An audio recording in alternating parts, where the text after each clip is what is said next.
Halo semua, di video kali ini, admin akan melanjutkan alur cerita kemarin, yang dimana di episode sebelumnya kita pun diperlihatkan Xiaoyan yang masuk ke dalam pohon bodhisattva, namun mereka semua terjebak dalam ilusi. Untung saja dengan bantuan tato klan Xiaoyan pun berhasil untuk lolos dari ilusi tersebut, dan setelah itu akhirnya Xiaoyan pun bertemu dengan pohon bodhisattva.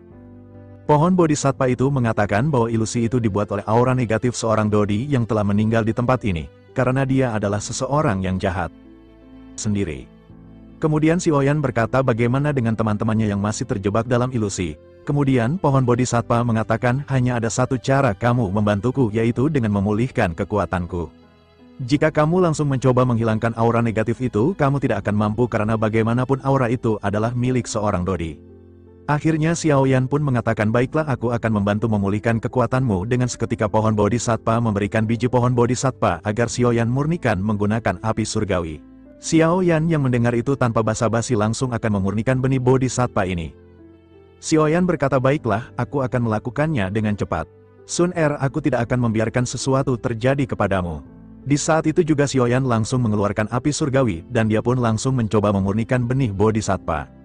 Dan satu persatu Xiaoyan pun berhasil memurnikan benih bodhisattva. Dan selanjutnya Xiaoyan pun setelah memurnikan benih bodhisattva ini langsung memberikan benih bodhisattva kepada ranting-ranting pohon yang telah disusupi oleh aura jahat Dodi yang sebelumnya mati.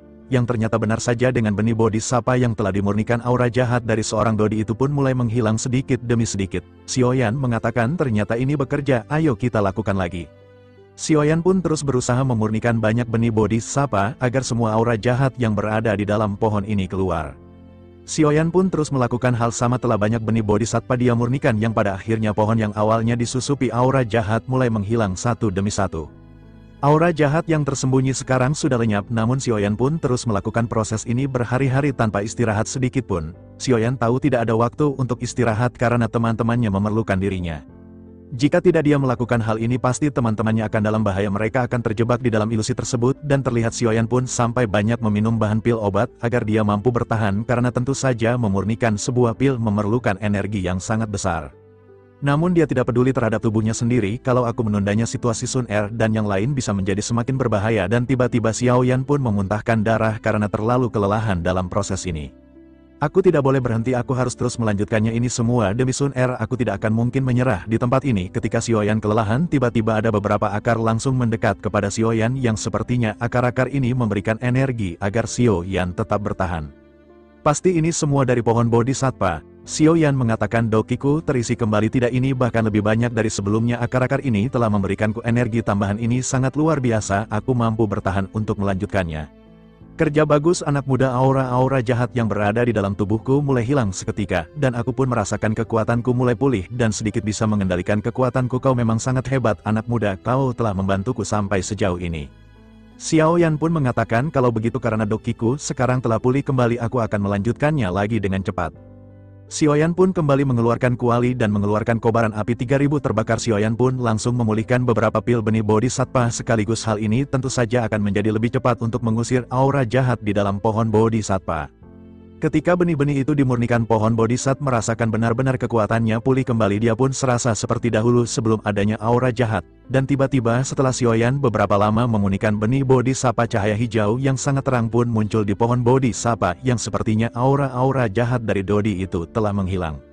Dan sekarang pohon bodhisattva telah murni kembali. Xiaoyan yang melihat ini dia pun sangat bahagia, dia pun tersenyum, dia berkata, akhirnya aku berhasil tuan pohon bodhisattva, cepat selamatkan teman-temanku yang sekarang terjebak di dalam dunia ilusi, aku sangat mengkhawatirkannya. Kemudian pohon bodhisattva pun dia tersenyum, jangan khawatir anak muda, sekarang aku telah pulih kembali, aku akan bisa menyelamatkan mereka, kau sudah banyak membantuku, aku masih belum berterima kasih kepadamu. Tiba-tiba akar-akar ranting pohon-pohon bodhisattva pun melilit Xiaoyan. Xiaoyan pun sangat terkejut dengan hal ini, dia tidak tahu apa yang sebenarnya akan dilakukan oleh pohon bodhisattva kepada dirinya, dia pun sekarang tidak bisa bergerak.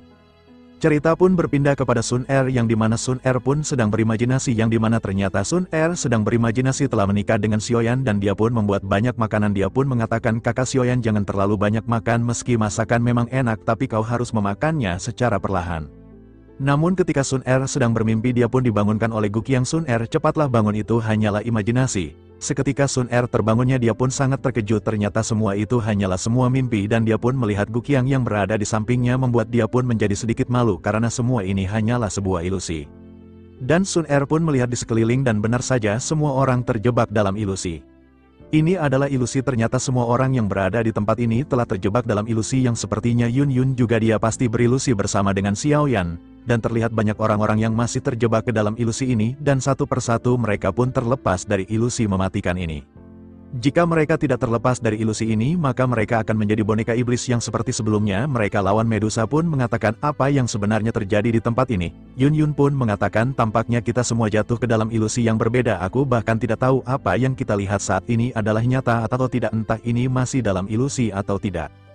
Kemudian cerita pun berpindah lagi kepada Sun Er, dia pun tidak melihat Xiaoyan. Sun Er mengatakan kakak Xiaoyan berada di mana, aku tidak melihat sini. Kemudian Guqiang pun mengatakan jangan khawatir, mungkin Xiaoyan akan segera keluar sebentar lagi. Namun ketika mereka sedang berbicara tiba-tiba seseorang pun tertawa terbahak-bahak yang membuat semua orang pun menoleh kepada orang tersebut yang ternyata itu adalah Hun Yu yang dia juga terjebak dalam ilusi ini. Dan lebih mengerikan, dia berilusi menjadi seorang dodi. Aku adalah seorang dodi yang agung, penguasa klan jiwa, aku satu-satunya yang terkuat di dunia ini. Namun tiba-tiba ketika dia berteriak ilusinya pun memudar. Dan dia pun melihat orang-orang di depannya, mengapa klanku masih ada di tempat ini, bukankah aku sudah memusnahkan kalian semua? Tidak masalah, aku tinggal membunuh kalian semua sekali lagi. Yang ternyata Hun Yu masih merasa dirinya seorang dodi walaupun dia telah lepas di dalam genjutsu ini. Kemudian dia pun berniat untuk melancarkan serangan mematikan kepada orang-orang di tempat ini karena dia merasa menjadi seorang dodi. Di sisi lain Guqiang pun mengatakan Hun Yu sadarlah, itu hanyalah sebuah ilusi. Namun Hun Yu mengatakan ilusi, biarkan ku tunjukkan kepadamu apa itu kekuatan seorang dodi, inilah kekuatan dodi. Namun ketika dia akan melakukan serangan tiba-tiba serangan pun melesat terlebih dahulu dari belakangnya yang langsung menghantam dirinya. Membuat dia pun memuntahkan darah yang ternyata itu serangan dari pohon Bodhisattva. Kemudian pohon Bodhisattva pun berkata semuanya ini adalah ruangan pohon kuno, dilarang bertarung di tempat ini. Semua orang pun sangat terkejut ketika melihat pohon Bodhisattva untuk pertama kalinya. Mereka pun mengatakan itu adalah kesadaran ilahi dari pohon Bodhisattva. Inikah pohon Bodhisattva yang legendaris itu? Pohon Bodhisattva pun mengatakan serakah, arogan, kemalasan, rasa iri kalian semua tenggelam dalam hasrat kalian sendiri. Di sini orang-orang pun yang mendengar ucapan itu memang ada benarnya, mereka telah terjatuh ke dalam hasrat mereka sendiri dan mereka tidak bisa membedakan mana asli atau hanyalah sebuah ilusi.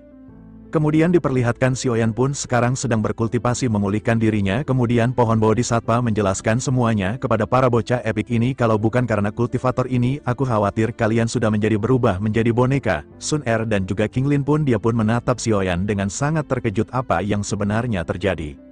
Pohon Bodhisattva pun mengatakan Xiaoyan adalah orang yang ditakdirkan karena kalian adalah rekannya, tunggulah dengan sabar, saat dia bangun aku akan mengirim kalian keluar secara bersama-sama. Sun Er yang melihat ini dia menjadi khawatir karena Xiaoyan sekarang telah terlilit oleh batang pohon tersebut. Ketika Sun Er akan mendekat, Guqiang pun mengatakan jangan mengganggunya, dia sudah diakui oleh pohon kuno ini, kesempatan yang bagus untuknya, pasti dia akan mendapatkan hal yang sangat bagus dari pohon Bodhisattva. Hun Yu pun melihat ini, dia pun mengatakan apa kesempatan, apakah itu mungkin dia akan mendapatkan jantung Bodhisattva? Guqiang pun menjawab perkataan tersebut, aku yakin itu lebih baik dari jantung Bodhisattva. Kemudian terlihat Xiaoyan pun sedang kultivasi dekat dengan pohon Bodhisattva. Guqiang pun mengatakan aku mendengar dari orang-orang zaman dulu bahwa pohon Bodhisattva memiliki 3 harta yang sangat berharga selain jantung Bodhisattva dan juga benih Bodhisattva, dan yang paling penting adalah memahami sifat alami dari dunia melalui pohon Bodhisattva. Dan dalam kultivasi tersebut Xiaoyan pun teringat tentang masa lalunya yang dimana dia terus berlatih keras sampai ke tahap ini. Pohon Bodhisattva kenali hatimu dan pada akhirnya kamu akan menjadi seorang dodi.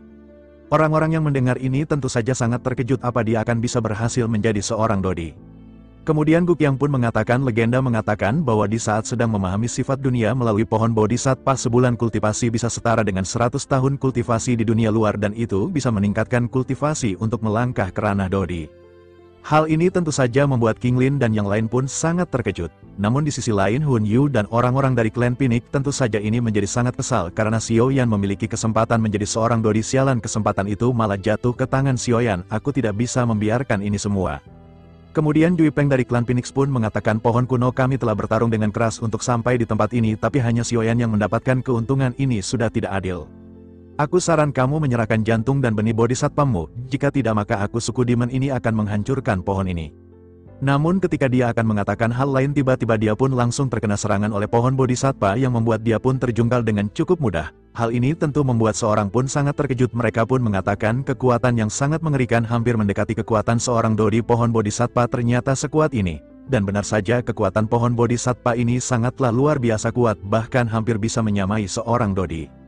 Kemudian pohon bodhisattva pun dia pun mengeluarkan aura mengerikan dan dia pun mengatakan dalam hidupku aku paling benci makhluk yang serakah, diamlah atau kau akan mati. Apakah kamu sekarang mengerti di mana posisimu? Akhirnya ketika melihat kekuatan yang sangat mengerikan dari pohon bodhisattva, Jiu Feng dari klan Pinik pun terkena mental. Dia pun mengatakan baiklah maafkan aku mengerti. Akibat serangan tersebut, orang-orang dari klan Phoenix pun memilih menjauh. Di sisi lain, King Lin pun memanfaatkan kesempatan ini untuk mengejeknya. Dia pun mengatakan kau sudah pantas mendapatkannya, dasar bocah epik. Medusa pun menambahkan tampaknya kita akan menunggu di sini selama 1 bulan, ini pasti akan sedikit membosankan. Kemudian cerita pun berpindah kepada dokter peri kecil. Dia pun mengatakan sebelumnya aku sangat gugup sampai tidak menyadarinya, tapi energi di sini sangat berlimpah, energinya beberapa kali lipat lebih tebal dari dunia luar ini, benar-benar sangat hebat, cepat semuanya berkultivasi di tempat ini, jangan sia-siakan kesempatan ini. Mendengar hal ini Jiu Peng pun mengatakan, apa yang kalian lihat, cepat berkultivasi di tempat ini. Dia pun memerintahkan pasukannya untuk berkultivasi. Hun Yu mengatakan tunggu dan lihat saja siapa yang akan tertawa di akhir, aku akan memanggil bala bantuan kalian pasti akan almarhum di tempat ini.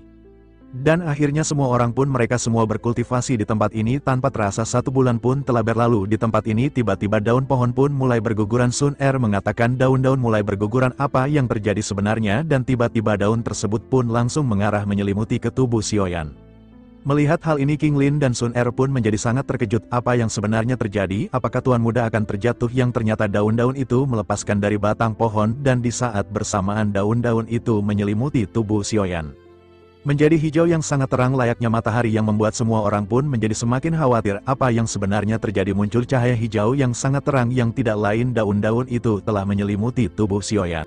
Kenalan yang sebelumnya tidak mengetahui apapun karena dia di luar, dia pun mengatakan sebenarnya apa yang telah terjadi, mengapa pohon bodhisattvanya menghilang. Nalan pun di sini melihat semua orang telah kembali, itu adalah Master dan yang lainnya, akhirnya mereka pun selamat. Apakah mereka telah berhasil mendapatkan jantung bodhisattva itu?